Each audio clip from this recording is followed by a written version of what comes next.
नमस्कार फ्रेंड्स, स्वागत है आपका लर्न विद परफेक्ट में। मैं कुलदीप सिंह।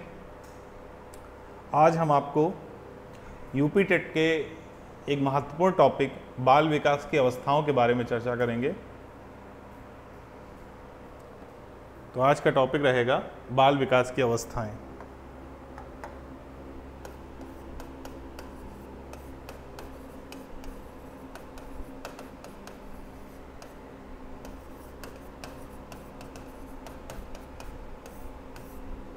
ये एक महत्वपूर्ण टॉपिक है जहाँ से परीक्षा में एक सवाल बनता है और अधिकतर यहाँ से क्वेश्चन पूछा जाता है और गलतियाँ हो जाती हैं।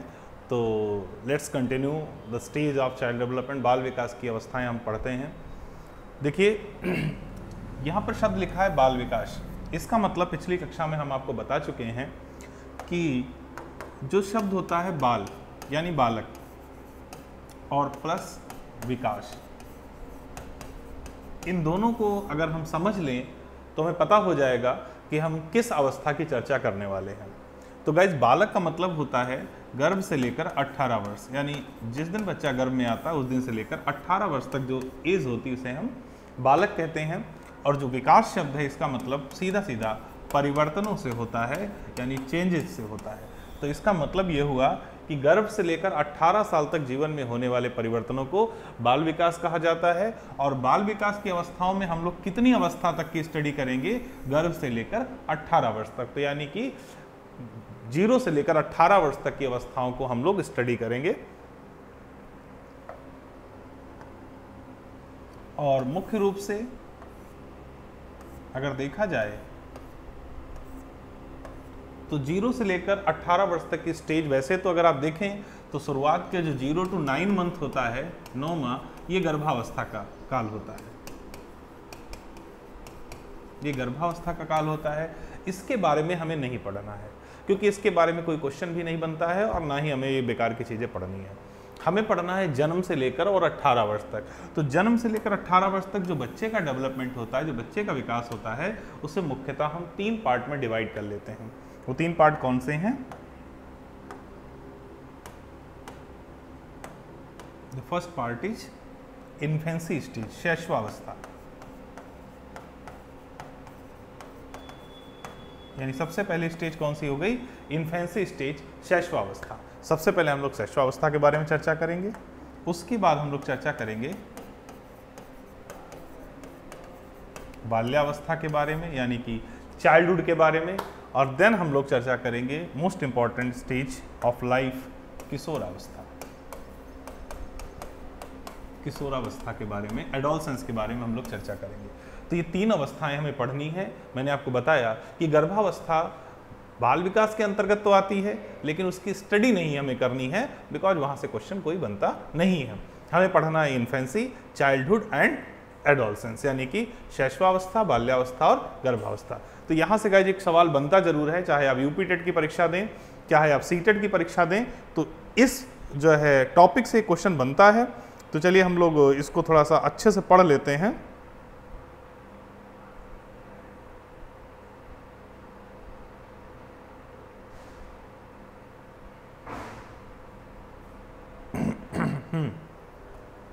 तो देखिए, पहले हम शुरुआत कहाँ से करेंगे? शैशवा। उससे पहले हम आपको बता दें थोड़ा सा इसको शॉर्ट में, अगर हम समझें कि भाई शैशवावस्था, बाल्यावस्था, गर्भावस्था, वो किशोरावस्था क्या है। तो हम जब ऑफलाइन क्लास पढ़ाते तब भी आपको बताते हैं कि भाई जब हम घर बनाते हैं, हम कोई मकान बनाते हैं, अपना घर बनाते हैं, तो घर बनाने के 3 हिस्से होते हैं। बेसिकली घर को हम 3 हिस्सों में बांटते हैं। सबसे नीचे हम घर की नींव को तैयार करते हैं। सबसे नीचे जो होती है वो घर की फाउंडेशन होती है, नींव होती है। अब नींव में जो भी चीज़ें होती हैं उसे ऊपर ले जाने का काम कौन करती हैं? तो आप सब जानते हैं कि हम दीवारें बनाते हैं। दीवारें, जो फाउंडेशन होता है, जो नींव होती है, जो आकार होता है, उसे ऊपर ले जाने का काम करती हैं। और फाइनली उस घर को रहने लायक कौन बनाता है? जब उस घर पर छत पड़ जाती है, यानी जब घर में छत पड़ जाती है तब उस घर में हम रहने लगते हैं, या कहें उस घर को हम रहने लायक बना लेते हैं। तो ठीक उसी तरीके से बाल विकास की अवस्थाओं को भी समझिए कि हमारे जीवन की जो नींव होती है वो इन्फेंसी होती है, शैशवावस्था होती है। यानी जिस तरीके से नींव की देखभाल की जाती है, नींव को हम मजबूत बनाने की कोशिश करते हैं। नींव में हम देखते हैं कि भाई अच्छे से अच्छा मटेरियल लगाया जाए, कुछ ऐसा ना हो जाए कि हमारी नींव गड़बड़ हो जाए। तो वही चीज़ सेम यहाँ पर है, शैशवावस्था जीवन की नींव मानी जाती है। अब जो विकास शैशवावस्था में हो जाता है उसे और आगे ले जाने का काम, जिस तरीके से नींव को आगे ले जाने का काम दीवारें करती हैं, वैसे ही शैशवावस्था के विकास को आगे ले जाने का काम कौन करता है? बाल्यावस्था करती है। यानी बाल्यावस्था जीवन को और एक तरीके से स्वरूप देती है कि भाई बच्चा किस प्रकार का होगा। और फाइनली हमारे जीवन को एक अच्छा मूव कहाँ से मिलता है, जिसको हम एक प्रासंगिक, एक सही तरीके से डायरेक्शन मिलती है जीवन को, कहाँ से मिलती है? एडोलसेंस से, यानी किशोरावस्था से। तो जिस तरीके से घर के 3 हिस्से होते हैं, नींव, दीवार और छत, ठीक उसी तरह जीवन को भी शैशवावस्था, बाल्यावस्था और किशोरावस्था में हम डिवाइड कर लेते हैं। तो लेट्स गाइस हम लोग टॉक करते हैं इन्फेंसी के बारे में। शुरुआत हम लोग शैशवावस्था से करेंगे। ये बेसिक चीजें हमने आपको बता दी। चलिए शुरुआत करते हैं हम लोग शैशवावस्था से।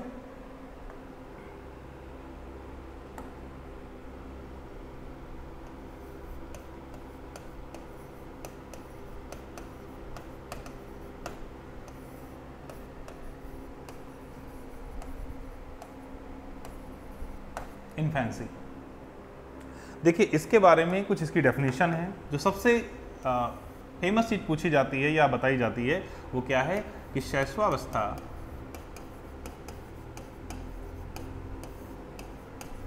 जीवन की आदर्श अवस्था मानी जाती है। आदर्श अवस्था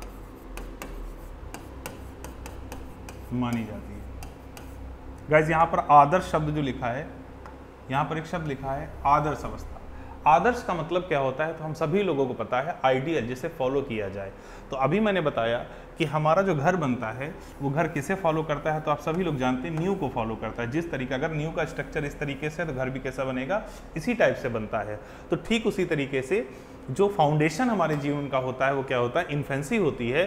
इसीलिए शैशवावस्था को जीवन की आदर्श अवस्था के रूप में कहा जाता है कि भाई ये जीवन की आदर्श अवस्था, आइडियल स्टेज है।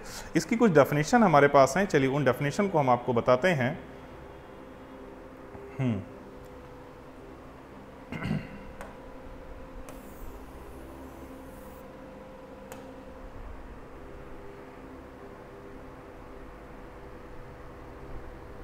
इसकी परिभाषाएं हैं। एक परिभाषा इसकी दी है न्यूमैन ने, प्रोफेसर न्यूमैन।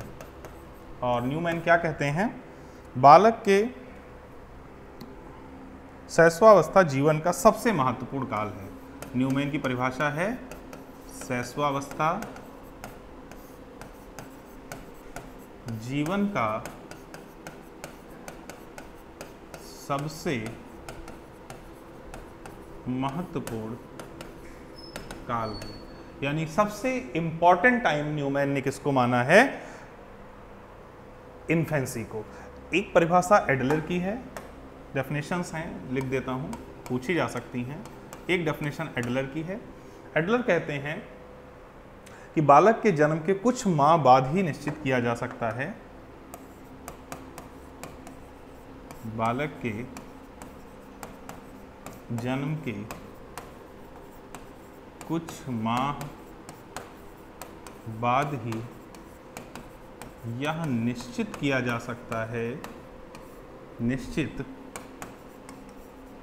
किया जा सकता है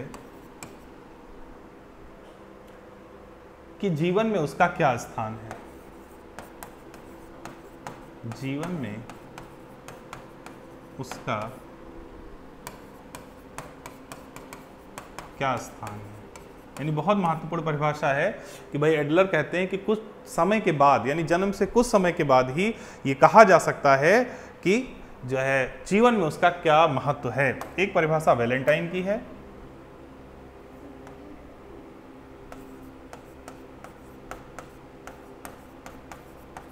वैलेंटाइन वही बात कहते हैं जो सबसे ऊपर मैंने लिखी थी कि शैशवावस्था जीवन का आदर्श काल है। शैशवावस्था जीवन का आदर्श काल है, यानी कि एक आइडियल स्टेज है। एक परिभाषा स्ट्रैंग की भी है, प्रोफेसर स्ट्रैंग। और स्ट्रैंग क्या कहते हैं कि जीवन के प्रथम वर्ष में बालक अपने भावी जीवन का शिलान्यास करता है। जीवन के प्रथम वर्ष में बालक अपने भावी जीवन का शिलान्यास करता है। यानी कि जीवन के प्रथम वर्ष में बालक अपने भावी जीवन का शिलान्यास करता है।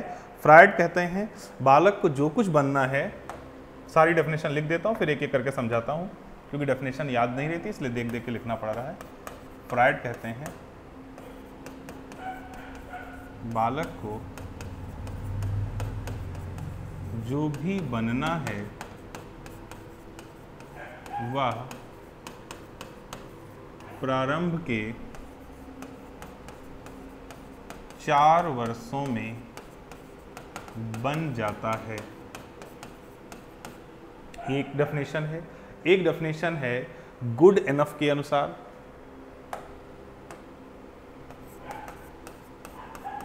गुड इनफ, और गुड इनफ क्या कहते हैं? व्यक्ति का जितना मानसिक विकास होता है उसका आधा 3 वर्ष की आयु में हो जाता है। व्यक्ति का जितना मानसिक विकास होता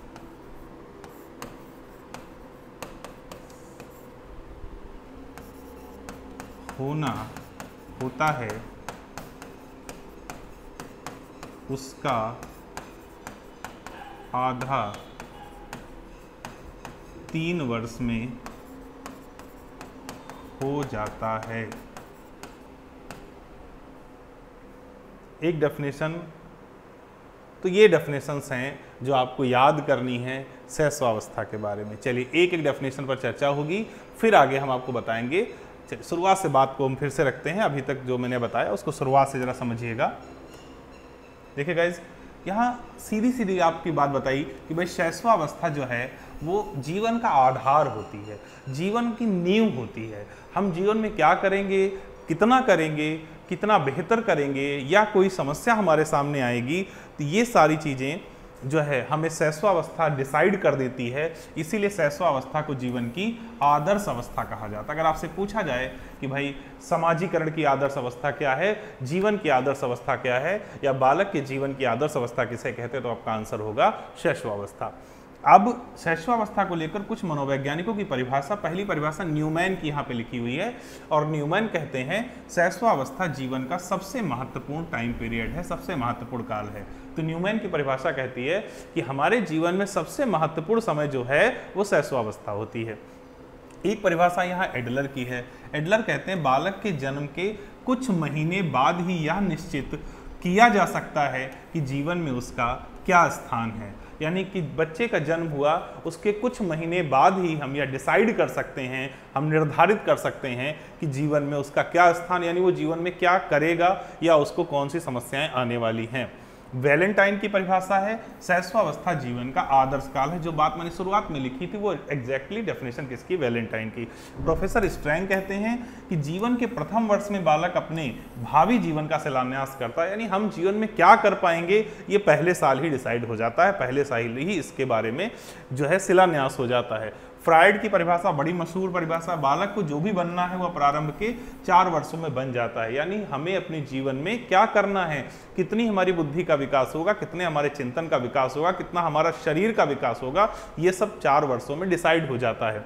और गुड इनफ कहते हैं व्यक्ति का जितना मानसिक विकास होना होता है उसका आधा 3 वर्ष में हो जाता है। यानी अगर बच्चे का जो भी मानसिक विकास होना होता है उसका 50% 3 वर्ष की उम्र में ही डेवलप हो जाता है। अब आप कह सकते हैं कि भाई इतना महत्वपूर्ण ये अवस्था कैसे हो गई कि जहां पर आप देखिए कोई कह रहा है कि हमें जीवन में जो बनना था हम शुरुआत में बन जाते हैं, कोई कहता है कि इतना महत्वपूर्ण है कि इसको हम आदर्श अवस्था कहते हैं। किसी ने कहा कि भाई ये सबसे महत्वपूर्ण है, तो क्यों ये सबसे महत्वपूर्ण है, तो इसको जानने के लिए हमें शैशवावस्था की विशेषताएं जाननी होंगी।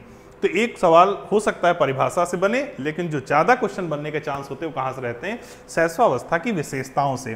तो भाई क्यों इसको इतना महत्वपूर्ण कहा गया? तो शैशवावस्था की विशेषताएं।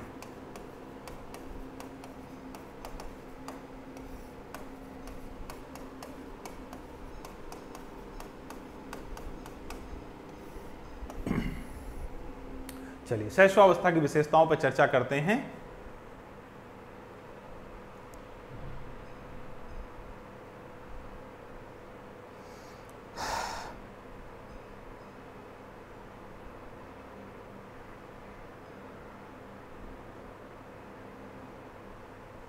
हाँ, थोड़ी देर में कॉल करिएगा। चलिए शैशवावस्था की विशेषताओं को देखते हैं। देखिए जो सबसे पहली विशेषता होती है वो है तीव्र मानसिक एवं शारीरिक विकास। सबसे पहली बात, अपने संपूर्ण जीवन में यानी जब से हम आप पैदा हुए हैं और जब तक जाएंगे, अगर सबसे तीव्र गति से, सबसे फास्ट रैपिड हमारा माइंड और हमारा शरीर कभी विकसित हुआ है तो कब हुआ है? शैशवावस्था में। यानी शैशवावस्था में सबसे तीव्र गति से शरीर का और मस्तिष्क का विकास होता है। बच्चा, अगर आपने देखा होगा कोई 2 किलो का पैदा होता है तो वो 1 साल में जो है 6 या 7 किलो का हो जाता है। तो इसका मतलब उसने 1 साल में 3 गुना स्पीड से विकसित कर लिया अपने आप को। तो ये 3 गुना स्पीड जीवन में कभी हम नहीं पा पाते इन्फेंसी के अलावा। तो अगर आपसे पूछा जाए कि सबसे तीव्र गति से विकास किस अवस्था में होता है, तो आपको सीधा सीधा आंसर क्या लगाना है? शैशवावस्था। तो पहली विशेषता आपको पता चल गई क्या होती है? तीव्र शारीरिक और मानसिक विकास। दूसरी विशेषता है कल्पना और जिज्ञासा। कल्पना और जिज्ञासा। बच्चा हमेशा कुछ ना कुछ कल्पना करता है, उसे सच्चाई नहीं पता। अगर वो टेलीविजन देख रहा है और टेलीविजन पे कोई कार्टून आता है, तब भी उसे वो अपने हिसाब से उसका मीनिंग लगाने की कोशिश करता है कि उड़ क्यों रहा है, ये चल क्यों रहा है, और क्यों रहा है इसके लिए उसके मन में क्या उत्पन्न होती है? जिज्ञासा उत्पन्न होती है कि भाई ये ऐसा कार्टून चल क्यों रहा है, ऐसा क्यों हो रहा है। ठीक है, तो दूसरी विशेषता इसकी क्या हो गई? जिज्ञासा और कल्पना।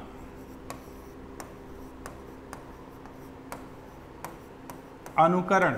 बच्चा जो भी करता है, अगर वो खाएगा, पिएगा, चलेगा, बोलेगा, तो दूसरे को दोहराता है। वो अपने आप कुछ नहीं कर सकता। अगर आप जिस तरीके से खाना खा रहे होंगे, बच्चा जब आप खाना देंगे तो उसी तरीके दोहराने की कोशिश करेगा।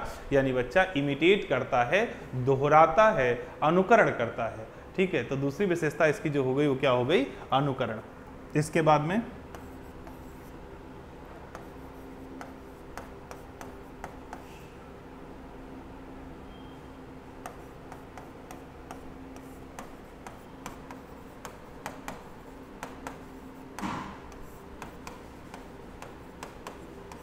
यानी जो बच्चे का बिहेवियर होता है वो पूरी तरीके से मूल प्रवृत्तियों पर आधारित होता है। मूल प्रवृत्तियों के बारे में चर्चा पिछली क्लास में हो चुकी है।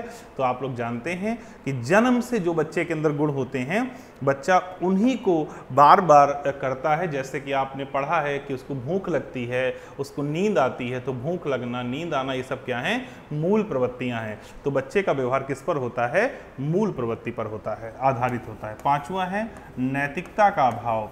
बच्चे में नैतिकता नहीं होती, नैतिकता का अभाव। यानी बच्चे को सही गलत के बारे में नहीं पता होता कि भाई सही क्या है, गलत क्या है ना। वो टॉयलेट भी कर देगा पैंट के अंदर, तो उसे ये नहीं पता कि हम गलत कर रहे हैं, ये हमें बताना पड़ता है, क्योंकि उसके अंदर नैतिकता नहीं होती है। ठीक है, दूसरों पर आश्रित। बच्चा पूरी तरीके से दूसरों पर आश्रित होता है। जिस तरीके से मम्मी पापा करने की कोशिश करेंगे वो उसी तरीके से, यानी अगर उसको भूख लगेगी तो अपने आप किचन जाके खाना नहीं निकालेगा, वो डिपेंड होता है, वो कोशिश करता है क्योंकि दूसरा लाकर उसे खाना दे।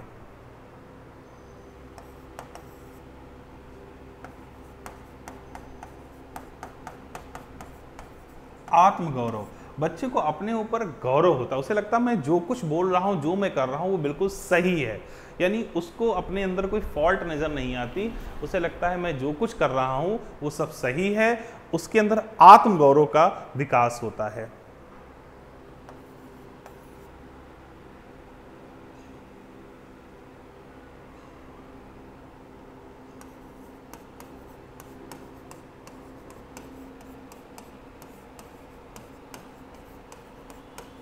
काम प्रवृत्ति में तीव्रता, यानी बच्चे के अंदर सेक्सुअल फीलिंग बहुत ज़्यादा होती हैं, इरोटिक फीलिंग बहुत ज़्यादा होती हैं। अब आप कह सकते हैं कि सर ये कैसे, एक छोटा सा बच्चा आपने बताया कि शैशवावस्था मतलब 4-5 साल 3 साल, और उसके अंदर काम प्रवृत्तियाँ क्यों ज़्यादा हैं?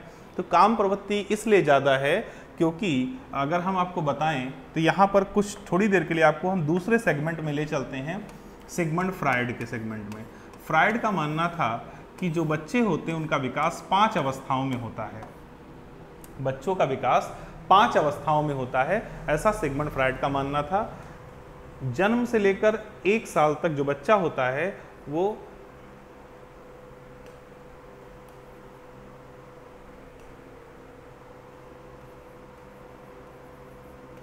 ओरल स्टेज में रहता है, ठीक। 1 से 2 साल का बच्चा एनल स्टेज में रहता है, 3 से 6 साल का बच्चा लेटेंसी स्टेज में रहता है, 6 से 11 साल का बच्चा सॉरी यहाँ गड़बड़ हो गई कुछ, 3 से 6 साल का बच्चा फेलिक स्टेज में रहता है,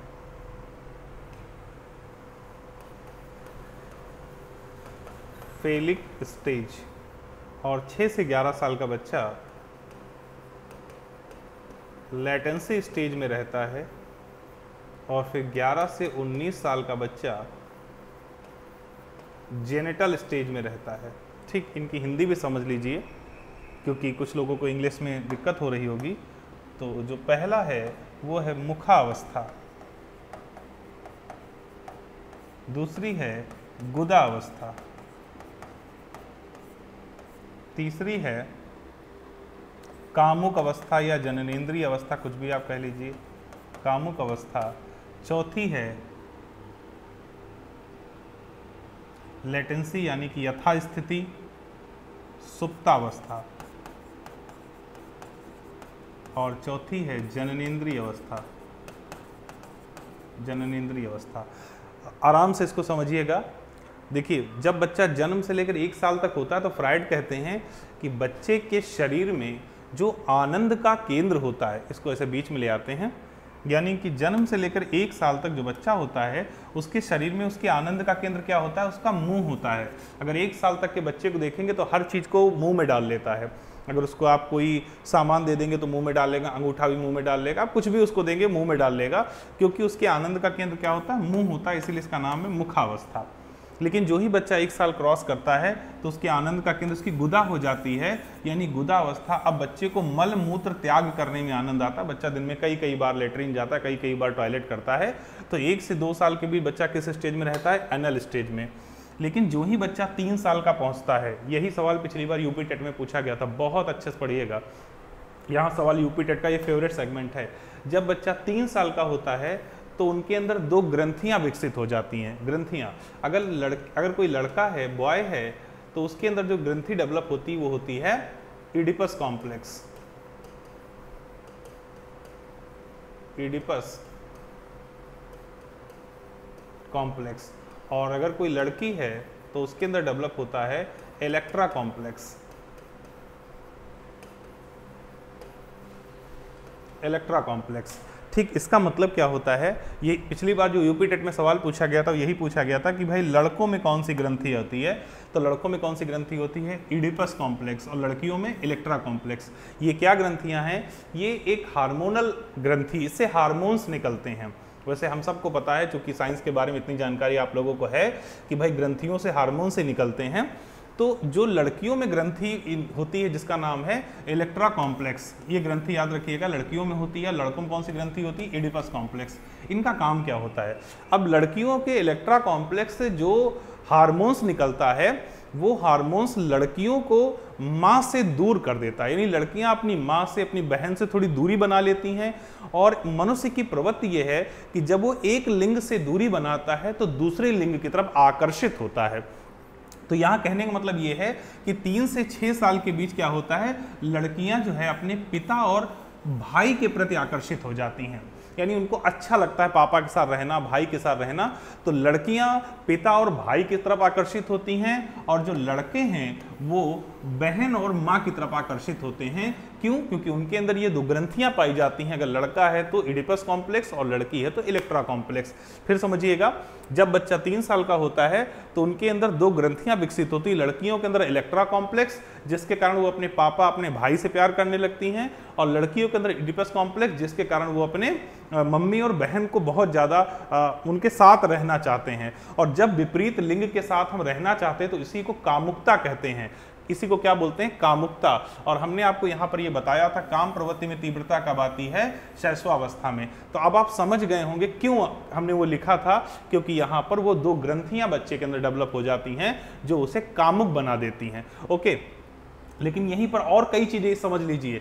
जो ही बच्चा 6 साल का होता है तो ये दोनों ग्रंथियां डीएक्टिवेट हो जाती हैं, ये दोनों ग्रंथियां सो जाती हैं, इसीलिए इसका नाम क्या है? सुप्तावस्था। ये सवाल पूछा भी जा चुका टीईटी में कि सुप्तावस्था की एज क्या होती है। तो भाई जब बच्चा 6 साल का होता है तो उसके अंदर ये दोनों ग्रंथियां इलेक्ट्रा कॉम्प्लेक्स और इडिपस कॉम्प्लेक्स अचानक डीएक्टिवेट हो जाती हैं, सो जाती हैं। और जब सो जाती हैं तो बच्चे के अंदर का जो एक लैंगिक अट्रैक्शन होता है वो खत्म हो जाता है। अब लड़का लड़कों के साथ रहना पसंद करता है, लड़कियां लड़कियों के साथ रहना पसंद करती हैं। इसीलिए आप देखिए जो 6 से 11 साल की उम्र होती है, जब हम बाल्यावस्था पढ़ेंगे तो वहां पर बच्चे समूह में रहते हैं, लड़के लड़कों के समूह में, लड़कियां लड़कियों के समूह में, और यहीं बच्चे में शर्म और घृणा जैसी चीजें भी विकसित होती हैं। इसीलिए जब आपसे पूछा था शर्म की अवस्था कौन सी होती है तो आप बताते हो बाल्यावस्था, बिकॉज ये ग्रंथियां वहां पर डीएक्टिवेट हो जाती हैं। और जब ग्रंथियां डीएक्टिवेट हो जाएंगी तो बच्चे के अंदर क्या होगा? किसी तरीके का लैंगिक अट्रैक्शन खत्म हो जाता है, वो अपने समूह के साथ रहना चाहता है। कब तक? 11 साल तक। और 11 साल के बाद पुनः वो ग्रंथियां फिर एक्टिवेट हो जाती हैं, जिसे जननेंद्रिय अवस्था कहते हैं। और किशोरावस्था में बच्चा फिर दूसरे लिंग की तरफ आकर्षित होने लगता है। तो इन शॉर्ट बात समझिएगा, फ्रायड ने 5 अवस्थाओं में बांटा। ये बड़ा फेवरेट सेगमेंट यूपीटीईटी का है जहां से सवाल पूछा जाता है। अब फिर हम अपने टॉपिक पर आते हैं जहां से मैंने आपको पढ़ाना शुरू किया था। ठीक है, शैशवावस्था की विशेषताएं हम लोग पढ़ रहे थे, और शैशवावस्था की विशेषताओं में हमने 8 विशेषताएं आपको बताई। इसमें 1-2 विशेषताएं आप और जोड़ लीजिए, जैसे खिलौनों में रुचि, बच्चा खिलौने बहुत ज़्यादा खेलता है, खिलौनों में रुचि। एकाकीपन, बच्चे को अकेलापन अच्छा लगता है, एकाकीपन। इसके अलावा स्वप्रेम, नार्सिसिज्म इसको बोलते हैं। इसको क्या बोलते हैं? नार्सिसिज्म। याद रखिएगा, महत्वपूर्ण है, पूछा गया है। नार्सिसिज्म का मतलब बच्चा सिर्फ अपने आप से प्रेम करता है, उसे दुनियादारी से कोई मतलब नहीं। घर में खाना हो ना हो, पापा भूखे सो जाएं, लेकिन उससे मतलब नहीं, उसको खाना चाहिए होता है। तो गाइज ये 11 विशेषताएं हैं, इसके साथ ये फ्रायड का कॉन्सेप्ट है। यहां से एक सवाल पक्का आएगा, फिर समझिएगा। ठीक है, फिर से हम जो चीजें आपको बताएं फिर से बता रहा हूं कि भाई शैशवावस्था जीवन की महत्वपूर्ण अवस्था है। ये डेफिनेशंस हैं। इन डेफिनेशन के अलावा क्यों महत्वपूर्ण अवस्था है? तो भाई यहाँ पर सबसे तीव्र शारीरिक और मानसिक विकास होता है जीवन में। कब होता है? तो शैशवावस्था में होता है। कल्पना और जिज्ञासा रहती है, यहाँ पर बच्चा खूब सोचता है और खूब उसके मन में क्वेश्चन आते हैं, दूसरे का अनुकरण करता है, उसका समस्त व्यवहार मूल प्रवृत्ति पर आधारित होता है, किसी प्रकार की नैतिकता नहीं होती, बच्चा पूरी तरह दूसरों पर आश्रित होता है, स्वयं के बारे में उसके अंदर गौरव की भावना होती है, काम प्रवृत्ति में तीव्रता होती है। बिकॉज फ्रायड ने इसको बांटा है कि बच्चे के अंदर इलेक्ट्रा कॉम्प्लेक्स और इडिपस कॉम्प्लेक्स जैसी ग्रंथियां डेवलप हो जाती हैं। बच्चा खिलौने में रुचि लेता है, अकेलापन उसे अच्छा लगता है, और अपने आप से प्रेम करने की उसकी जो एक प्रवृत्ति है वो यहाँ पर पाई जाती है। तो ये तो होगी शैशवावस्था की बात। अब अगर शैशवावस्था में आगे हम कोई चीज देखें कि भाई शैशवावस्था के बच्चे को पढ़ाएंगे कैसे, तो इसकी शिक्षा व्यवस्था की चर्चा हो जाए कि भाई शैशवावस्था में शिक्षा व्यवस्था कैसी होनी चाहिए। तो अभी हमने आपको बताया बच्चा छोटा होता है। कई लोगों के मन में क्वेश्चन आया होगा एज क्या इसकी लिखेंगे, तो नई साइकोलॉजी अगर आपसे पूछा जाता है तो इसकी एज जो होती है वो 0 से 3 या 4 साल, ये आप मानिए स्टैंडर्ड एज है। 6 साल बीएड में जो आपने पढ़ा था उसे भूल जाइए कि 6 साल तक हम बच्चे को शैशवावस्था में नहीं रख सकते। ठीक है, तो अब 0 से 3 या 4 साल के बच्चे की शिक्षा व्यवस्था में आप क्या देखेंगे, तो जो जो इसकी विशेषताएं हैं उसी आधार पर भाई इसकी शिक्षा व्यवस्था देखिए। विशेषताओं में पहला आपने देखा था शारीरिक और मानसिक विकास तीव्र होता है, कल्पना जिज्ञासा है, मूल प्रवृत्ति है, नैतिकता का अभाव है, यही सारी चीजें हैं। तो हमें शिक्षा व्यवस्था में भी इन्हीं चीजों को रखना है कि भाई बच्चे के अंदर जिज्ञासा कल्पना होती है तो उसे कहानी सुनाइए, खूब सारी बच्चे को कहानियां सुनाइए, उसको खेल खिलाइए, और खेल कैसे होने चाहिए, शारीरिक होने चाहिए, शारीरिक और मानसिक खेल होने चाहिए, जितना ज़्यादा हो सके बच्चे को बाहर के खेल खेलने दीजिए। और पोषण, क्योंकि शरीर बहुत तेजी से विकसित हो रहा है, इसलिए खाने पीने का बहुत ध्यान रखा जाए। शुरुआत में मैंने इसे कही थी कि जीवन की नींव होती है, नींव कमजोर होगी तो पूरा घर भर भरा के गिर जाएगा। तो कहानी, खेल और पोषण पर ध्यान रखकर हम शैशवावस्था के बच्चे को पढ़ा सकते हैं। गाइस ये 1 नंबर आपका तैयार होगा। इस कॉन्सेप्ट को अगर आपने समझ लिया होगा तो शैशवावस्था से सवाल बनता जरूर है, और अगर बनेगा तो आपका सही जरूर होगा। तो ये शैशवावस्था की बात हुई। अगली कक्षा में हम लोग बाल्यावस्था और फिर किशोरावस्था के बारे में पढ़ेंगे। Thank you.